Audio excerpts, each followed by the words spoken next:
எரேமியா 6ஆம் அதிகாரம். பென்யமீன் புத்திரரே, நீங்கள் எருசலேமின் நடுவிலிருந்து ஏகமாய் கூடியோடி தெக்கோவாவில் எக்காளம் ஊதி பெத்கேரேமின் மேல் அடையாளமாக தீ வெளிச்சம் காட்டுங்கள்.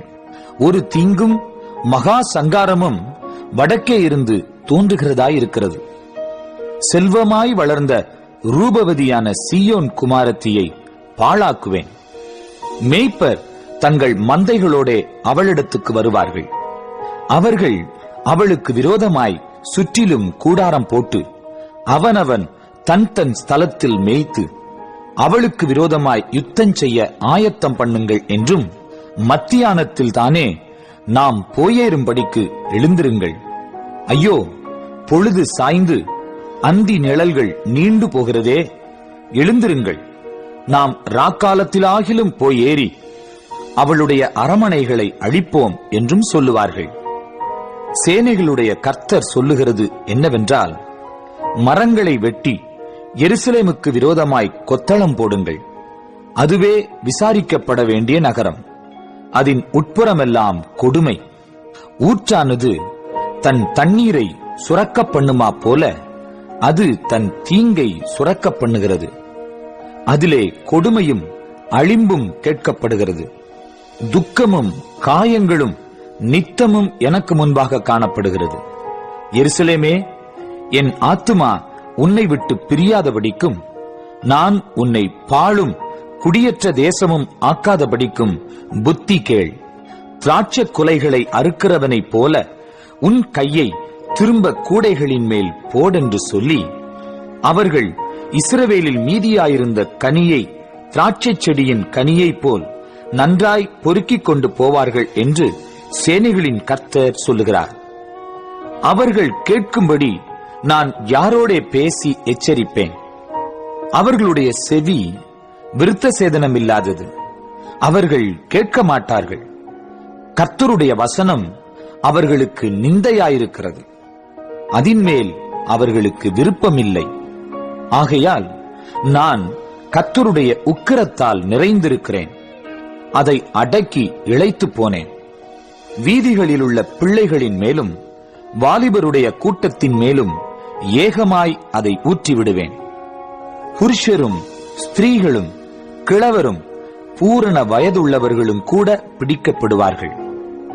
அவர்களுடைய வீடுகளும் அவர்களுடைய காணி பூமிகளும் அவர்களுடைய மனைவிகளோட ஏகமாய் அந்நியர் வசமாகும். என் கையை இந்த தேசத்தின் குடிகளுக்கு விரோதமாக நீட்டுவேன் என்று கர்த்தர் சொல்லுகிறார். அவர்களில் சிறியோர் முதல் பெரியோர் மட்டும் ஒவ்வொருவரும் பொருளாசைக்காரர். இதுவும் அல்லாமல் தீர்க்கதரிசிகள் முதல் ஆசாரியர்கள் மட்டும் ஒவ்வொருவரும் பொய்யர்.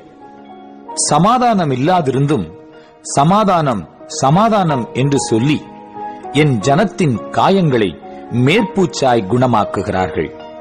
அவர்கள் அருவருப்பானதை செய்ததின் நிமித்தம் வெட்கப்படுகிறார்களோ? பரிச்சேதம் வெட்கப்படார்கள், நாணவும் அறியார்கள். ஆதலால் விழுகிறவர்களுக்குள்ளே விழுவார்கள். நான் அவர்களை விசாரிக்கும் காலத்தில் இடருண்டு போவார்கள் என்று கர்த்தர் சொல்லுகிறார். வழிகளிலே நின்று பூர்வ பாதைகள் எவை என்று கேட்டு விசாரித்து நல்ல வழி எங்கே என்று பார்த்து அதிலே நடவுங்கள். அப்பொழுது உங்கள் ஆத்துமாவுக்கு இளைப்பாறுதல் கிடைக்கும் என்று கர்த்தர் சொல்லுகிறார். அவர்களோ நாங்கள் அதிலே நடக்க மாட்டோம் என்கிறார்கள். நான் உங்கள் மேல் காவலாளரையும் வைத்து எக்காள சத்தத்துக்கு செவி கொடுங்கள் என்றும் சொன்னேன். அவர்களோ நாங்கள் கேட்க மாட்டோம் என்கிறார்கள். ஆகையால் ஜாதிகளே கேளுங்கள், சபையே அவர்களுக்குள் நடக்கிறதை அறிந்துகொள். பூமியே கேள், இந்த ஜனங்கள் என் வார்த்தைகளை கேளாமலிருந்து என் நியாயப்பிரமாணத்துக்கு செவிகொடாமல் அதை வெறுத்து விடுகிறார்கள். அவர்கள் மேல் நான் அவர்கள் நினைவுகளின் பலனாகிய தீங்கை வரப்பண்ணுவேன். சேபாவிலிருந்து வருகிற தூபவர்க்கமும் தூர தேசத்தினுடைய சுகந்த பட்டையும் எனக்கு என்னத்துக்கு? உங்கள் சர்வாங்க தகனங்கள் எனக்கு விருப்பமல்ல, உங்கள் பலிகள் எனக்கு இன்பமாயிராது. ஆகையால் இதோ நான் இந்த ஜனத்துக்கு இடறல்களை வைப்பேன். அவைகள் மேல் பிதாக்களும் பிள்ளைகளும் குடியானவனும் அவனுக்கு அடுத்தவனும் ஏகமாய் இடருண்டு அழிவார்கள் என்று கர்த்தர் சொல்லுகிறார். இதோ வடதேசத்திலிருந்து ஒரு ஜனம் வந்து பூமியின் கடை எல்லைகளிலிருந்து ஒரு பெரிய ஜாதி எழும்பும். அவர்கள் வில்லும் வேலும் பிடித்து வருவார்கள். அவர்கள் கொடியர், இரக்கம் அறியாதவர்கள். அவர்கள் சத்தம் சமுத்திர இரைச்சலுக்கு சமானமாயிருக்கும். சீயோன் குமாரத்தியே, அவர்கள் உனக்கு விரோதமாக யுத்த சன்னத்தராய் குதிரைகளின் மேலேறி அணி அணியாக வருவார்கள் என்று கர்த்தர் சொல்லுகிறார். அவர்கள் வருகிற செய்தியை கேட்டோம், நம்முடைய கைகள் தளர்ந்தது. இடுக்கணும் கற்பவதிக்கு உண்டாகும் வேதனைக்கொப்பான வேதனையும் நம்மை பிடித்தது. வயல்வெளியிலே புறப்படாதிருங்கள், வழியிலும் நடவாதிருங்கள்.